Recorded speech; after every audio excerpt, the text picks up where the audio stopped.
right, man. First off, thanks so much for joining me, dude. I know this was a long ride. You came from LA this morning, and what time did you leave? 4 a.m. I had a lot of caffeine. That is, I bet you have. A large, a large Starbucks double shot on ice. And now it is 2 in the afternoon, so I appreciate it. I have 2 more days before it'll wear off and I can go to sleep. Yeah, there you go. Perfect. Well, seriously, thanks for coming up, man. My pleasure. Very excited to do this interview with you.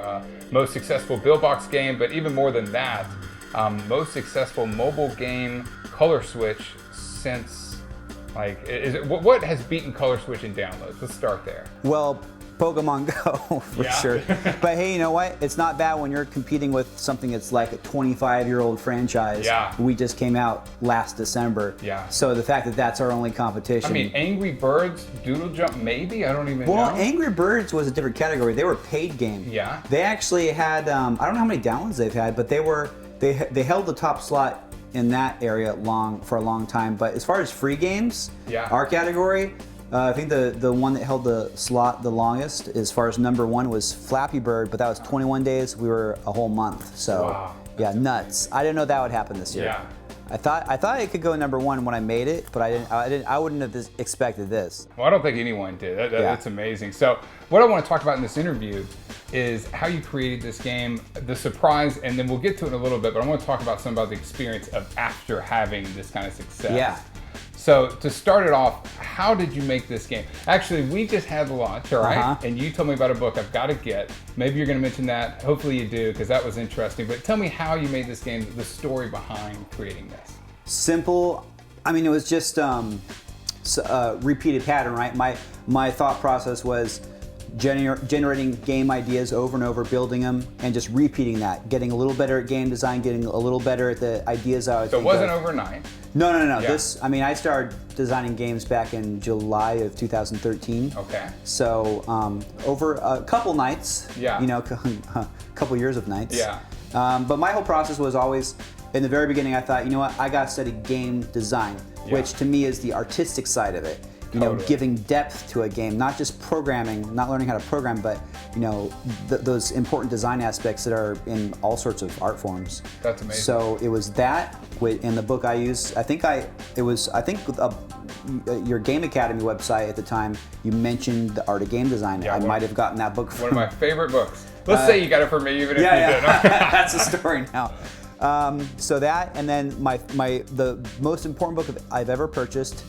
And it's the book I use to generate all my ideas for game ideas, and that's Thinker Toys, which it's a book of creative thinking techniques. And who wrote Thinker Toys? That's Michael Michalko, who I eventually messaged. Yeah, I want you to share that story. I love that. So after Color Switch blew up, I think we were at the point where we had 20 or 30 million downloads.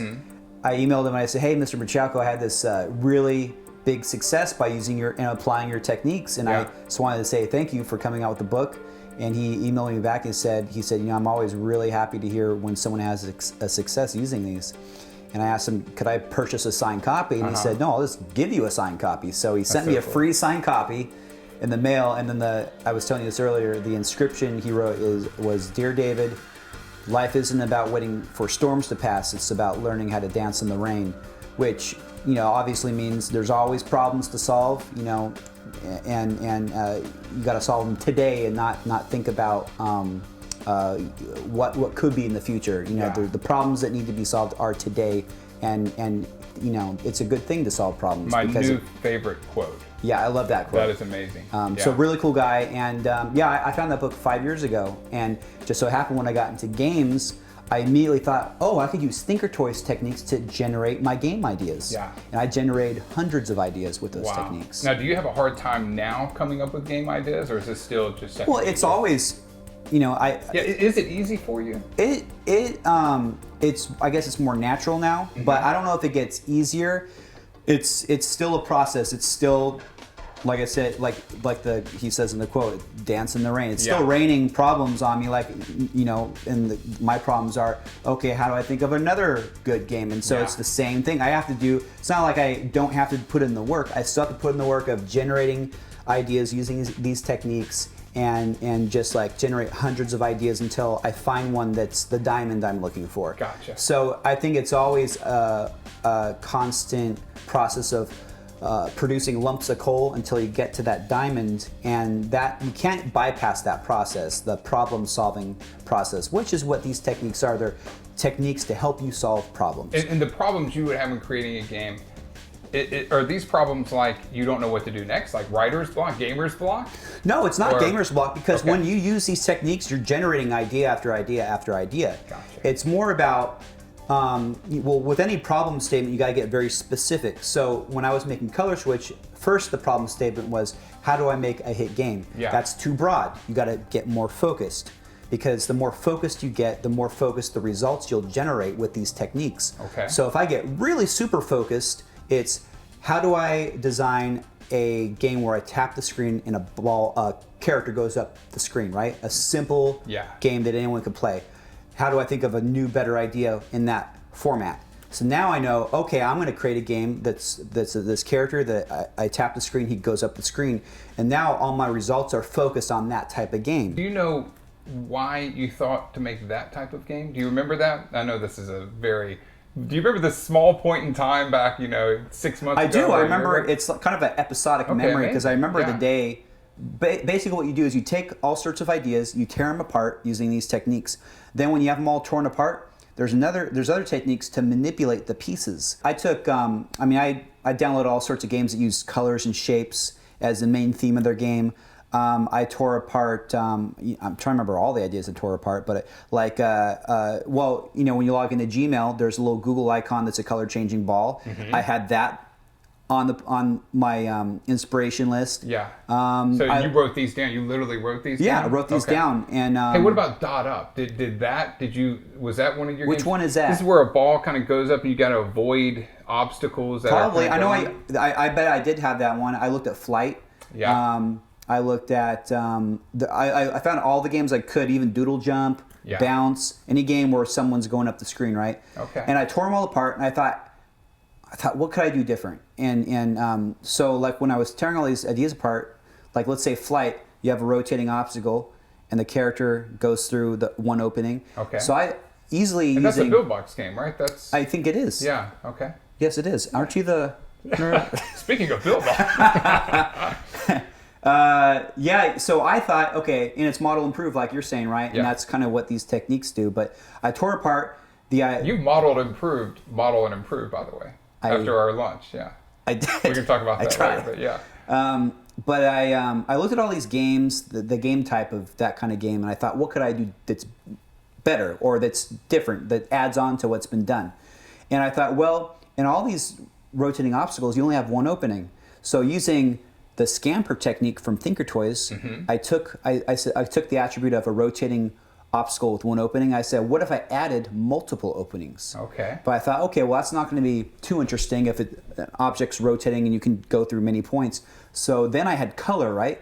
And I said, what if I add color? So I used the scamper technique again, and I took the A of scamper. And scamper technique is... It's an acronym for SCAMP, 7 ways to manipulate an attribute. So S stands for substitute. You actually know them then. Yeah, right. C, yeah.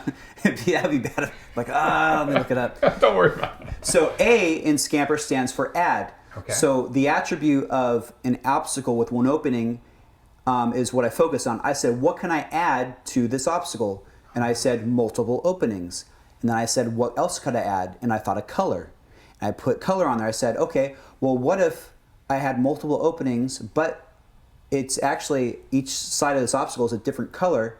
And then I thought of, I think I gradually thought of, well, what if the ball had to go through the same color? And then the color changed. So it's really just kind of like, wow, that's cool. When you put these ideas together, the more ideas you have, the more sources of inspiration you have, so that an inspired idea just emerges. And that's what happened. I remember I was sitting there and I was just putting color next to this idea and that idea, and all of a sudden the color switch idea just emerged from my brain. Wow. And I just remember thinking about it, like it emerged, and I saw it in my head, and I thought, that seems really interesting.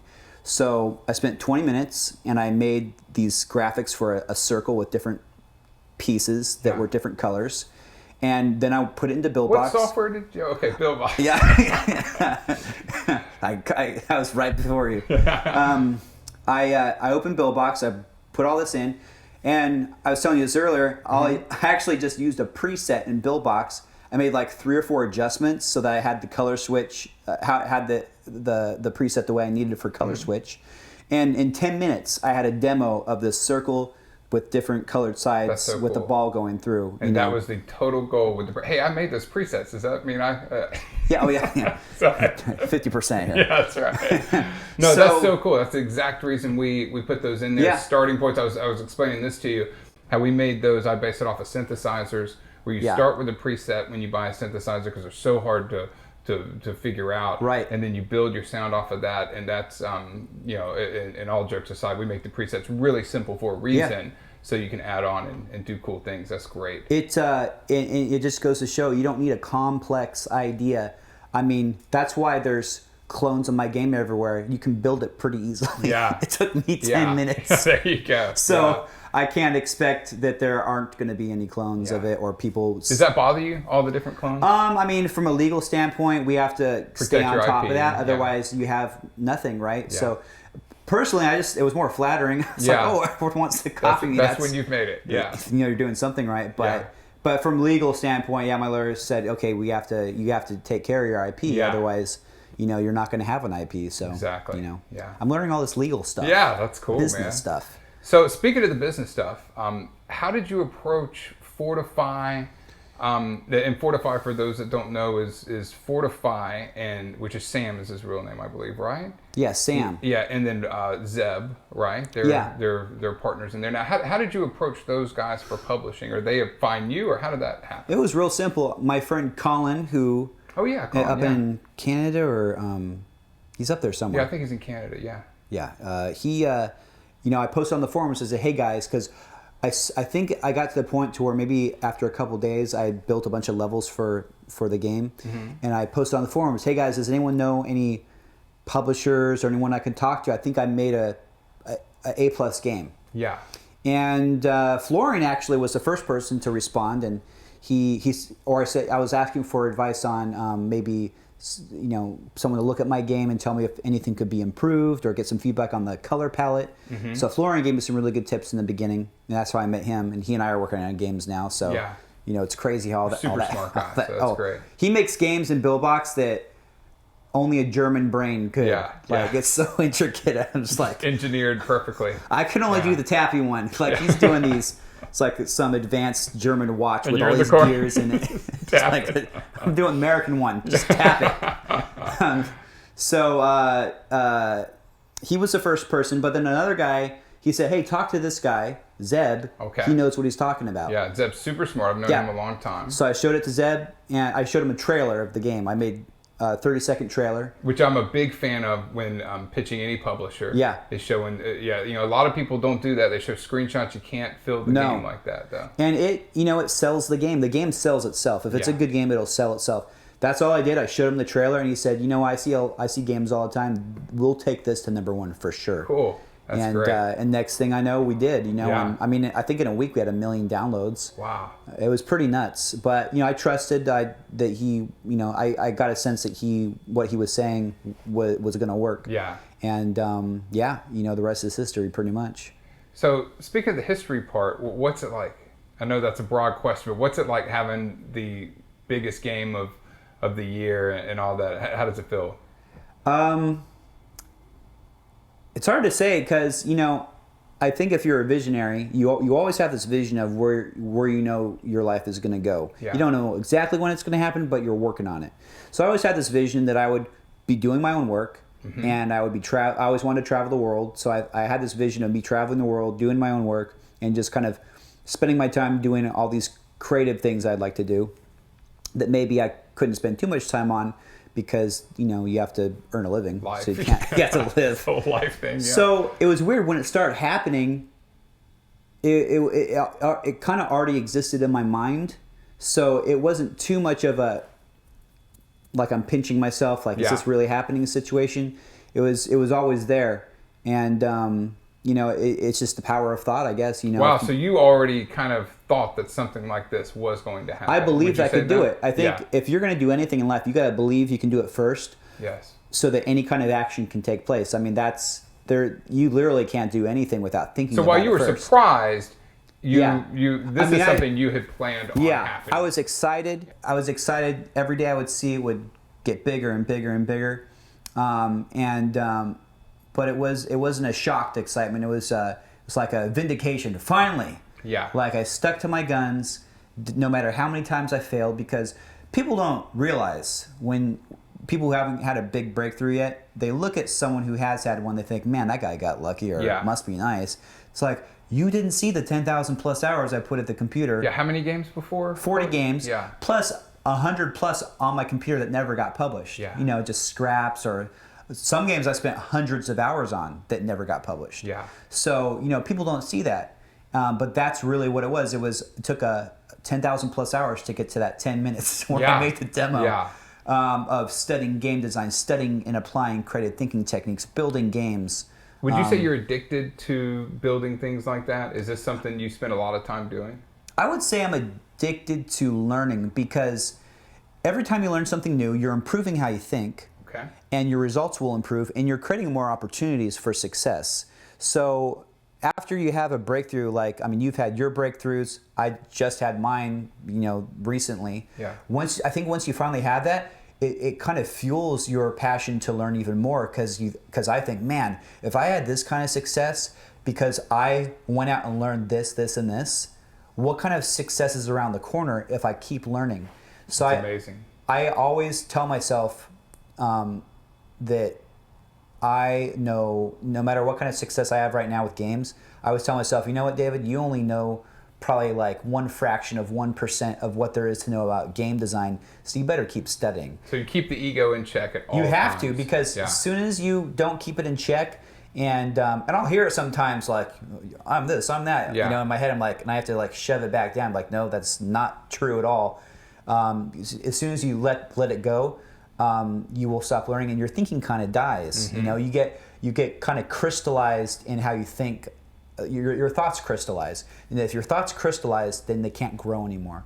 So, and if you do have crystallized thinking, you got to shatter it, and then so you can keep growing that. But I always tell myself, you don't know anything, because that's the only way you'll strive to know everything, is by telling yourself you don't know anything. That's interesting. So the ego can make you stop learning. Yeah. It's and that makes total sense. And That's good. The mindset is so dynamic. You can learn nothing for your whole life, or you can strive to learn everything and end up learning a lot. You'll never learn everything, but it's just a subtle change in your thinking. Anyone can flip how they think whenever they want, but being conscious of it, I think, helps out a lot. So I'm always, I guess I am addicted to learning, because I just want to create more and more opportunities, and just see new, and that's exciting, not knowing what's going to be around the corner, because I'm learning this now, and I'm learning this, and I'm doing this. And the one thing I've noticed with all successful entrepreneurs of any genre is that they just execute. I think a lot of people underestimate the amount of execution it takes for anything to be a success. Right. The 40 games, the 10,000 hours, Mm-hmm. the Malcolm Gladwell Outliers style of thinking is really interesting. And I just want to add one thing. This isn't the first thing I got into. It took me 10 years to get to games. Yeah. In that time, I tried many things, because often people don't even know what they want to do, or they may not be passionate about something, or not aware of what they're going to be passionate about. So the key is try things, get out there and do things. So I was a medic in the Army. I worked as a magician. I cleaned pools. Yeah. I made pizzas at 6 different pizza places. I drove limos. I did valet. Did it all, yeah. Yeah. I don't know if I told you this story, but the last part-time job I had, and I would always do part-time jobs when I was making games, because I wanted most of my time at the computer. I was doing valet. Oh, really? All the guys at the valet played Color Switch before it was out. Oh, really? So when it rose, they were like, he was just here. So you were doing that like when you were making Color Switch? Yeah. So when Color Switch went #1, I get a call from the valet company. Hey, David, we have this big event happening. We need all hands on deck. Are you free on Sunday? Yeah. And I got a #1 game in the App Store. Did you do it? Yeah, of course I did it. I was like, I'm not above doing one more day at the valet. That's great. Because all those guys are cool, and they're really happy about the game success. So I show up and I say, hey, I think I emailed him back, hey, I'm glad to help out. Just so you know, this is my 2 weeks, because I'm doing games full time now. My game took off, and he's like, man, I know that's awesome. That's Congrats. great. And I went and parked cars. And Yeah. I was just sitting there like, I'm parking cars. I don't have to anymore. But Yeah. But that was probably the ultimate. Like, you probably loved it, you know? The ultimate last work day. Yeah. For sure. But yeah, that was, so even up to when Color Switch went #1, I was still doing part-time stuff. And I think that's really smart. yeah. So, I just, I was making just enough to pay my bills. Not on my credit cards, my rent. Yeah. My credit card. If you don't mind me saying, you were in debt when... Yeah, like 80 grand. Wow. Which included a car that was going to get repoed because I got it when I was doing pools, a truck. Uh-huh. But then I injured my wrist. I couldn't do it anymore. But I had this huge, like $470 a month. Wow. Which was huge for me at that time. And yeah, and then it flipped 180, all the debt paid off, paid the truck off, gave it to my brother. And yeah, it's nuts where and then I'm shopping for a house this year. So it's nuts where, your life can change drastically if you fail as many times as it's going to take until you get to your breakthrough. It's tough to get there, but as you you fail over and over and you're learning the whole time. And then, you do that until you get to the breakthrough. Too many people quit when they get to a certain number of failures and they're like, okay, one more time, I'm done. Yeah. And that's the mistake. Michael Jordan's the one who said he failed over and over, and that's the only reason he succeeded. Yeah. Nick, a quote, he said, I don't know if you made this up or not. We'll say I made it up. Yes, we should. I love taking credit for Nick's stuff. Yeah, don't let him take credit for the things he thought of. Yeah, that's crazy. Was the best teacher is your last mistake? Yes. That's a good one. Yeah, I like that. My own personal one is you got to laugh throughout everything, which is an acronym for learn, apply, fail. You learn something, you apply it, you fail at it. What did you learn from that failure? Then apply that new understanding, fail again, and then you loop it. Yeah. So that's all I did. I just failed a ton. Now, after it took off, after all the failures, and you mentioned traveling. Yep. And I've seen some Instagram videos. Do you mind saying what countries you've been to? I went to Germany. Okay. I met Florian there for the in-person, which is cool. That was awesome meeting him. He showed me around Germany with his fiancee Pam, who is a little too good at Uno. Yeah. I just want to say. She might be She's cheating. Scary at Uno. Yes. Switzerland, Iceland, the Faroe Islands, which a lot of people probably haven't heard of. 50,000 people there. Did they play Color Switch there? Fans. Really? Yep. Wow. In fact, I was at a cafe doing magic. Because I went into this cafe and it was so awesome. I asked the manager, hey, do you want some free magic? Yeah. I'll come and do magic. He said, sure. I come and I do magic, and I look out the window from where I am, and there's all these blonde kids out there. And they're all pointing. Well, I'm wearing my Color Switch shirt. I go out, they're all Color Switch fans. There's like 50 of them. Wow. I have videos of that too, like where they're going crazy. So that was fun. Very nice people. I met a ton of people there. And so I have all these friends now for when I go back. But there's only 50,000 people there. Wow. 18 islands. Where is that? I've not Between heard of it. Iceland and the UK. Oh, okay. Yeah. Very small, off on its own. You feel like you go back in time like 500 years. It's pretty cool. But Faroe Islands, then I went to New Zealand. Wow, that's a long way. That was a long trek. Yeah, that was a long trek. That's serious. Then I went back to Iceland because I got asked to go speak at a game conference. Oh, cool. And then I flew from there to Australia. And then from Australia, I went to the Philippines where I swam with whale sharks. Wow. That was probably the best thing I did the whole trip. Whale sharks. Are they dangerous? No, they only eat like small plankton and stuff. They're huge. They're like 40 feet long. Wow. And you're right there in front of it. It opens its mouth, sucks all this water in, all these plankton and everything. But it could care less about you. It's just floating around. But they're huge. And that's cool. It feels surreal being that close to this gigantic whale shark. Yeah. It almost feels like you're not there. But it was, I loved it so much. I'm going to go back to the Philippines and swim with them like every morning for a week or something. Man. But that was awesome. And then I came back here. Yeah. And then now you're in San Francisco. And where are you going after this? You got more plans for travel or? No, I want to stay stateside for a while, maybe throughout next year too, to really focus on the game business and, get all these projects that we're working on out in a good time and really build that up before I kind of take off again, because it can be Is it hard to work when you're traveling so sometimes much? you don't have Wi-Fi. Sometimes the Wi-Fi is sketchy. Yeah. It just created issues, and I thought, you know what, I'm just gonna stay in one spot for a bit, and then go travel like all over Europe for a year or something. Gotcha. But I'll be out in California for a while. Okay, cool. Yeah. And the last thing I wanted to ask you is what's next? You're still using Buildbox, right? Yes. Okay, cool. What are you planning on next? What kind of games do you want to make? Do you want to advance color switch some more one day, or you want to make new IP, everything, build a team? What's going on? Well, I'd like to diversify as much as possible. So I'm going to come out with definitely more Buildbox games. Hopefully a color switch sequel with Cool. using Buildbox. Yeah, that would be great. Maybe a prototype version of Buildbox. Perhaps. What else? And then, I'm building big projects right now, very massive ones where we actually have developers working with them. I do have some companies that I might be working with who have made some offers. So bigger things in the works, bigger and better things. And then I want to, I just want to reinvest in this business now that I finally got a hang of it, and then maybe at some point invest in other things too. But yeah, I have a lot of types of games. I want to get into VR, first-person shooter style games, some more casual games, just a variety. Just because, it's just so much fun. Making games is such a creative endeavor. Yeah. And you can use literally any piece of information and put it in a game. It's limitless what you can create. And especially VR and AR. I played some of those systems, the Vive and all that. We're so looking much fun. heavily into that too. Yeah, so much fun. So, there's tons of games on the horizon. All right, so last thing, one piece of advice to people who are wanting to build an amazing game, what would you tell them?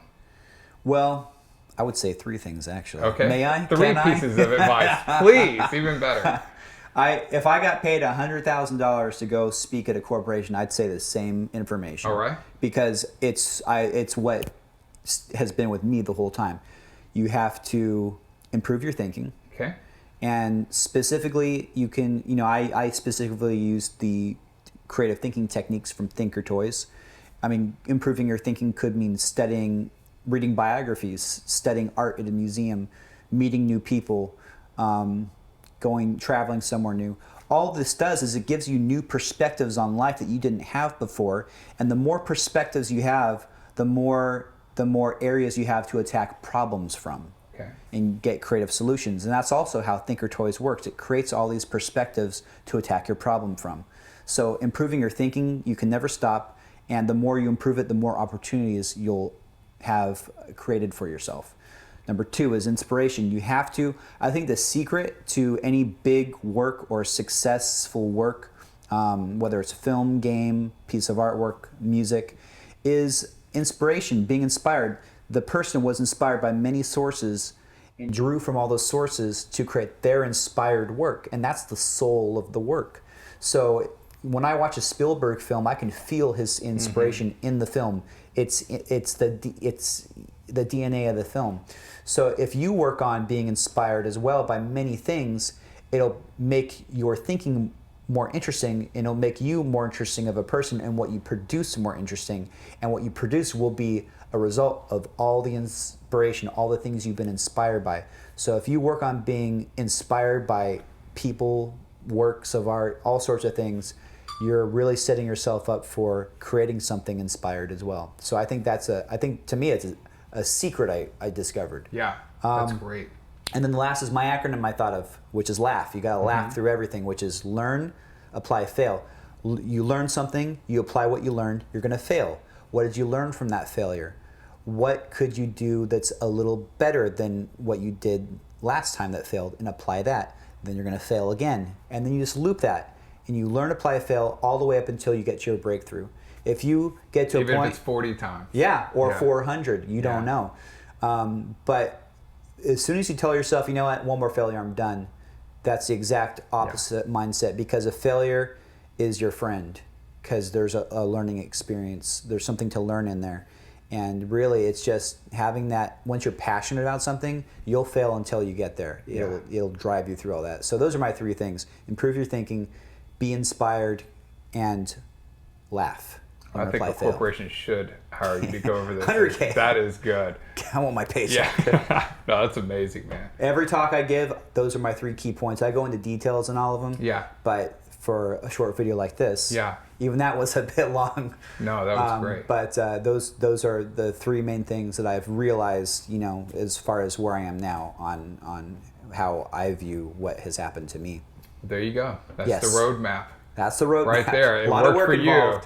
you. Why Yeah. not someone else? Yeah, it's not easy, is it? No. Success is not supposed to be easy. But you know what? When you have a breakthrough, it gets a little less Yeah. tough, because now you know why? I mean, a lot of reasons, right? Yeah. Because you know it's possible. Yeah, I mean, yeah, you've done it. Yeah, Yeah. That's definitely that.